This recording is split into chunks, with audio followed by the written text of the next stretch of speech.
Lectura electrónica, teoría de circuitos del autor Boyle-Stad, capítulo 1, diodos semiconductores. 1.3 Materiales semiconductores.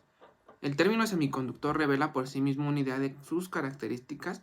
El prefijo semi suele aplicarse en un rango de niveles situado a la mitad entre dos límites. El término conductor se aplica a cualquier material que soporte un flujo generoso de carga, cuando una fuente de voltaje de magnitud limitada se aplica a través de sus terminales. Un aislante es un material que ofrece un nivel muy bajo de conductividad bajo la presión de una fuente de voltaje aplicada. Un semiconductor, por tanto, es un material que posee un nivel de conductividad sobre algún punto entre los extremos de un aislante y un conductor. De manera inversa y relacionada con la conductividad de un material, se encuentra su resistencia al flujo de la carga o corriente. Esto es, mientras más alto el nivel de conductividad, menor es el nivel de resistencia. En las tablas del término resistividad, Rho, la letra griega, se utiliza a menudo para comparar los niveles de resistencia de los materiales. En unidades métricas, la resistividad de un material se mide en ohm-centímetro o ohm-metro. Las unidades de ohm-centímetro se derivan de la situación de las unidades por cada cantidad. En la figura 1.4, en la siguiente ecuación, deriva la ecuación básica de resistencia. Figura 1.4 de definición de las unidades métricas de resistividad. De hecho, si el área de la figura 1.4 es de 1 centímetro cuadrado y la longitud de 1 centímetro, la magnitud de la resistencia del cubo de la figura 1.4 es igual a la magnitud de la resistividad del material, según se demuestra a continuación. R absoluta es igual a Rho 1 sobre A igual a Rho 1 centímetro sobre 1 centímetro cuadrado igual a Rho ohms. Este hecho será de utilidad cuando se comparen los niveles de resistividad en los análisis que se presentan enseguida. En la tabla 1.1 se muestran los valores típicos de resistividad para tres categorías amplias de materiales, aunque se puede estar familiarizado con las propiedades eléctricas del cobre. Y la mica, las características de los materiales semiconductores germanio, G y silicio Si. Pueden ser relativamente nuevas, como se encontrará en los capítulos que siguen. Ciertamente no son los únicos dos materiales semiconductores, sin embargo son los que más se interesan en el desarrollo de dispositivos semiconductores. En años recientes el cambio ha sido estable con el silicio, pero no así con el germanio, cuya producción aún es escasa. Observe en la tabla 1.1 el rango tan grande entre los materiales conductores y aislantes para la longitud de 1 centímetro, un área de 1 centímetro cuadrado de material. 18 lugares separan la colocación del punto decimal de un número a otro.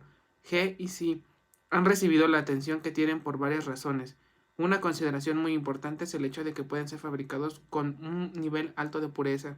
De hecho, los avances recientes han reducido los niveles de impureza en el material puro a una parte por cada 10 millones. Es posible que alguien se pregunte si estos niveles de impureza son realmente necesarios.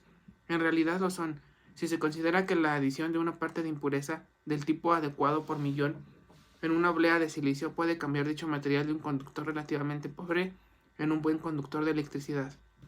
Como es obvio, se está manejando un espectro completamente nuevo de niveles de comparación cuando se trata del medio de los semiconductores. La capacidad de cambiar las características del material en forma significativa a través de este proceso se conoce como dopado. Es otra razón por la cual el G y el Si han recibido tanta atención. Otras razones incluyen el hecho de que sus características pueden alterarse en forma significativa a través de la aplicación de calor o luz. Una consideración importante en el desarrollo de dispositivos sensibles al calor o a la luz.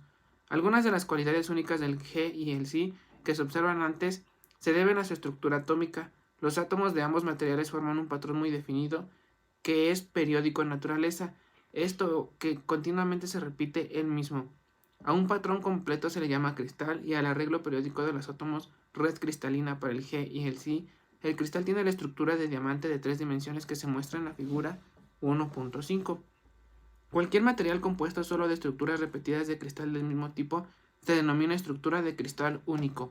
Para los materiales semiconductores de aplicación práctica en el campo de la electrónica, esta característica de cristal único existe y además la periodicidad de la estructura no cambia en forma significativa con la condición de impurezas en el proceso del dopado.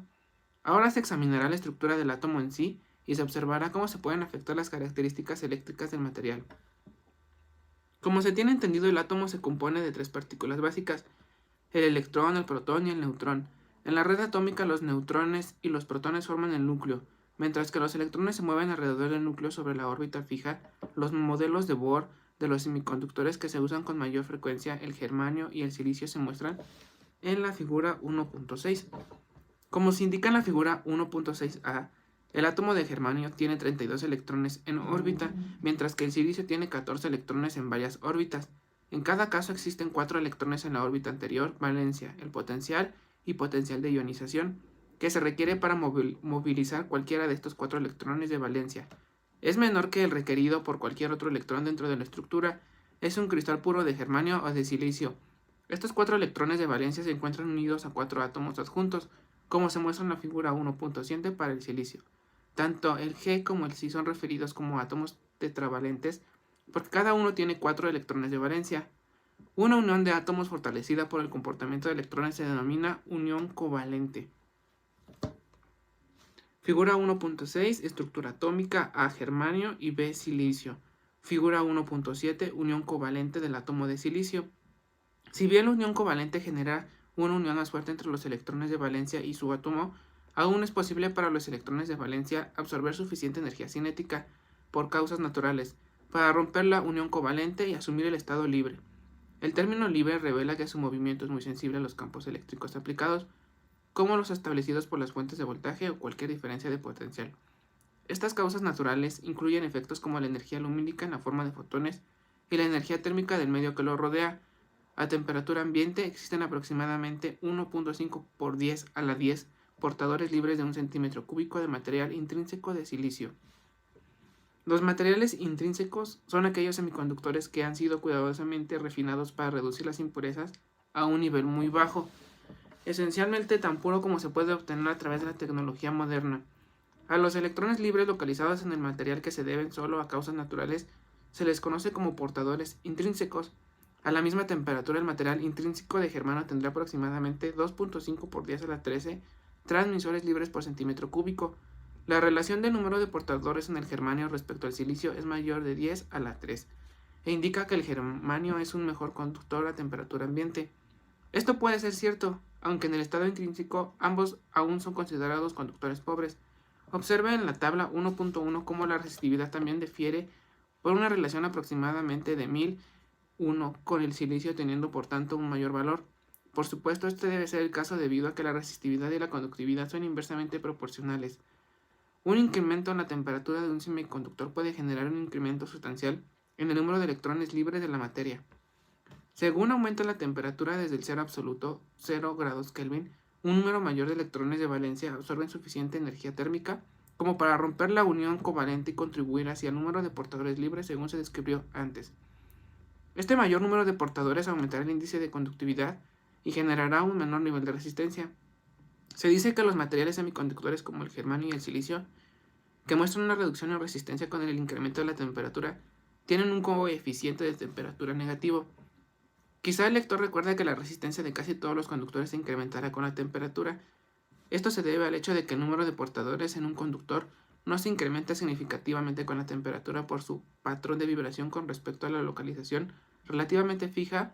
Aumentará la dificultad para los electrones pasan a través de ella. Un incremento en la temperatura, por tanto, genera un aumento del nivel de resistencia y un coeficiente positivo de temperatura.